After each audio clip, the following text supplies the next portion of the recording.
ወይኔ ፈጣሪ ግን በምን ምክንያት ነው የተሰቀለው? እኔ እንጃለት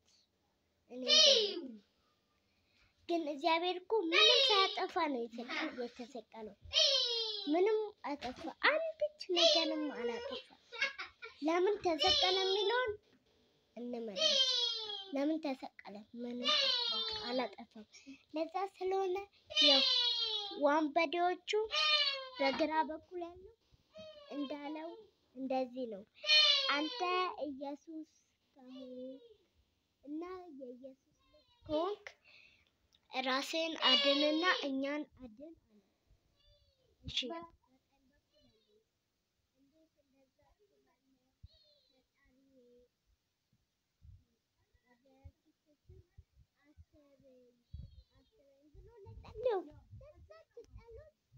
ያንን ገነት ተዘግታ ነበር። እሱ እንዴት እገባለሁ? እንዴት እግዚአብሔር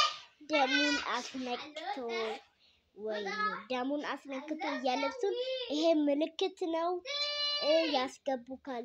ከዛ መላእክቶቹ እዛ እንደነበሩት ያው እንደዛው እንደነበሩት ገባቸው ሰዎች እንደነበሩት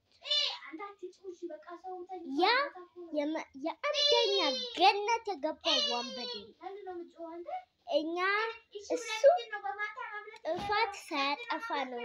እኛ ግን እኔ ሰርቄያለሁ፣ በድያለሁ፣ እኛ አጥፍተን ነው። እሱ ግን ሳያጠፋ ነው። እንደዛ ማለት የለም ሲል የአንደኛ ከዓለም ውስጥ ከምድር ውስጥ እንዳለ እሱ ነው አንደኛ ገነት የገባው። እሺ ግን ለምንድን ነው የተሰቀለው? እሱ ምን አጠፋ? ምንም አላጠፋም እኮ። ዛሬ ማለት ያው የስግደት ቀን ነው። እግዚአብሔር የተያዘበት ትናንት የተያዘበት ሰኞ እና ማክሰኞ በትክክል አልተነጋገሩም፣ አልተስማሙም። በቃ እነሱ ራሱ ሮብ ግን ተስማሙና ተመካክረው አርብ ላይ ያዙት። አርብ ማታ ገባችሁ? አዎ ሐሙስ ማታ። ከዛ እግራቸውን አጠበ። ከዛ ምግቡን ሊበሉ ሲሉ ምግብ ካላችሁ አለ። ከዛ የአሳ ትራፊ ሰጡት እና ማር ሰጡት፣ ወለላ ማር። ከዛ ደግሞ ሰዎች እንደዛ ነው ወለላ ማር ሰጡት። አሁን ለነገዬ ይሄ የኔ ስጋ ነው፣ ይሄ የኔ የሚፈሰው ደሜ ነው አለ ነገራቸው። ከዛ አርብ ዕለት ማታ ላይ ደግሞ ተሰቀለ። ማታ ሳይሆን በቃ በቀኑ እንዳለ። ከዛ ተሰቀለ። እሱም በግራና በቀኝ ነው ነግሬያቸዋለሁ ስለሱ። በግራ ያለው አንተ ኢየሱስ ከሆንክ አንተን አድንና ከዛ ደግሞ አድነን። በቀኝ ደግሞ አንተ እሱ ምንድነው የምትለው? እሱ እኮ ምንም ሳያጠፋ ነው የተሰቀለው። እኛ ግን በድለናል፣ ብዙ ነገር አድርገን ነው። ለዛ ስለሆነ እኛ ሰርቀናል፣ ተበድለናል። ከዛ በቀኝ የተሰቀለው አቤቱ በመንግስት የመጣ ጊዜ አስበኝ ላለው ለዛች ጸሎት የዓለሙ አንደኛ ገነት ገባ። ደግሞ እንዴት ያስገቡኛል ያለው እንካ ልብሱን ሰጠው፣ ደሙን አንጠብ፣ ይሄን አሳይና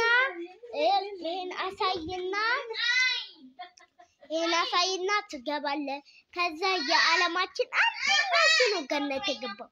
ለዛ ስለሆነ እሱ ሲገባ በሽብሸባ በጭብጨባ በመዝሙር እልል እያሉ ከዛ ደግሞ ያ ሲኦል ገባ።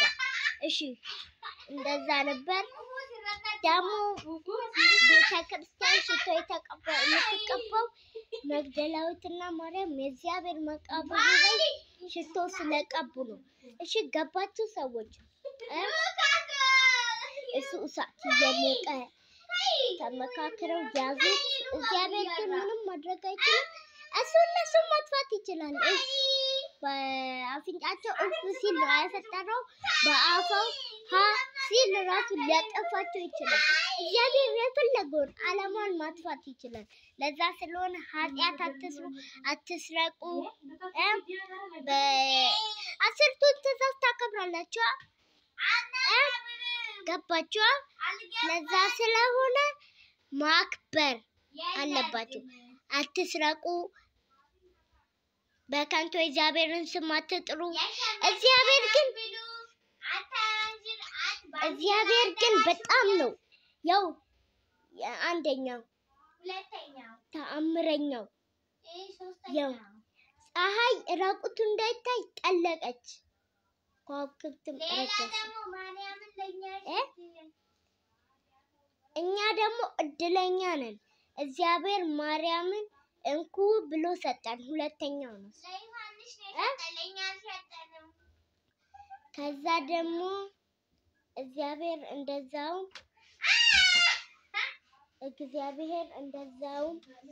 እንደዚህ አለ። ሌላ ተአምር የሆነው እሱ ነው። ገባችሁ? እሺ ለዛ ስለሆነ አትስረቁ። አሁን ያው እንትና ይሄ የአስቴር ምስጢር የሱን ቀን በዓሏ አውቃችሁታል? በህልሙ ሰውን እግዚአብሔር ሲያጠፋ የሚያጨሱትን ከፍ ያደረጉትን ራሳቸውን ከፍ ያደረጉትን አጠፋቸው። ዝቅ ራሳቸውን ያዋረዱትን ከፍ አደረጋቸው። እናንተም ለዛ ስለሆነ ራስ አዋርዱ፣ ራሳችን ዝቅ። አሁን ሰው እጅ ውሃ ሲያስታጥብ ለትልቅ ሰው ከፍ እንደ እንጨት ቆሞ ነው። ለምን እንደተወላገደ እንጨት አንቆምም? ገባችሁ? እግዚአብሔርም ለእግዚአብሔር ታዘዛችሁ ነው። አሁን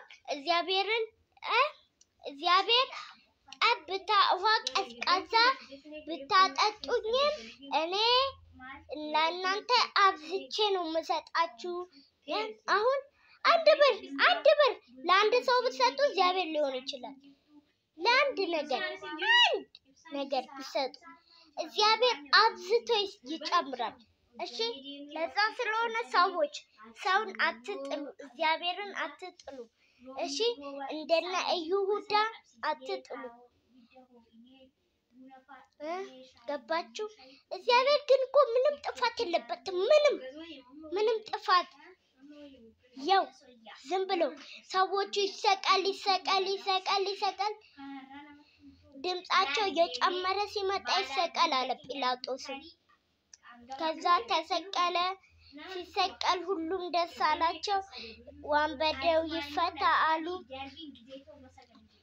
በቃ ይሄን ይመስል ነበር። ግን ብር አትውደዱ። አሁን አንድ ቀን ሰይጣን እና እግዚአብሔር መጡ። ከዛ ሰይጣንን በስመ አብ በወልድ በመንፈስ ቅዱስ አህዱ አምላክ አሜን ከዚህ ቦታ ጥፋ ብትሉት ባንዴው ነው ስልብ ይላል። አይታዩም ወላ እንጂ ቃላና አቤልን ልንገራችሁ። እነሱ ያው መጀመሪያ ወንድማማቾች ነበሩ። አቤል በግ ምናምን ነበረው። ቃላም ደግሞ እርሻ ነበረው፣ ያርስ ነበር። ከዛ ደግሞ ለእግዚአብሔር ስጦታ አንድ ቀን ለእግዚአብሔር ስጦታ አቤል በግ ምርጡን በግ ወስዶ ሰጠው። ቃየል ግን እሱ ምርጦችን እቤት አስደረገና ቆሻሻዎቹን ለእግዚአብሔር ሰጠ። ከዛ የአቤልን ተቀበለው፣ ምርጥ በግ ነች። ከዛ ደግሞ እንደተባለው እግዚአብሔር እሱን ተቀበለ። እሱ ደግሞ እንደዚህ ያደረገ ቃላ እሱ ለምንድነው አለና አቤልን ጠራው። አቤል ና አለው ድንጋይ። ከዛ ፊቱ ላይ ድንጋይ ሲወረውር አይኖቹም አመመው፣ ልቡም ፈረች። ከዛ ደግሞ ወደቀ። ከዛ አሁን እግዚአብሔር ደግሞ ተናደደ። ከዛ አሁን ወደ ሌላ ቦታ ሂድ ተባለ። ወደ ሌላ ቦታ ከዛ ሁሉም ቦታ ሄደ። ከዛ አንድ ቦታ ቤተሰቦቹን ትቶ ምናምን እየሄደ ከዛ እግዚአብሔር እዚች ላይ የሆነች ምልክት አደረገ። እዚህ ጭንቅላቱ ላይ አያችሁት? እዚች ጋር እንደዚህ ክብ ውስጧ መስቀል ያለ እሷን አደረገ። ከዛ መቼም አይጠፋም ከእግዚአብሔር ስር። አሁን እናንተ ነፍሳችሁ ለመጨረሻ ዘመን ቀን ያው እናንተ ግን ትጨነቃላችሁ። እግዚአብሔርን አትካዱት። እሺ ገባችሁ? ሁላችሁም ገብታችኋል። ለዛ ስለሆነ እግዚአብሔርን ተከተሉ፣ ሰውን አትከተሉ። ገባችሁ? እሺ ይሄን ይመስል ነበር የዛሬው ቪዲዮ። ቻው። መልካም ሳምንት።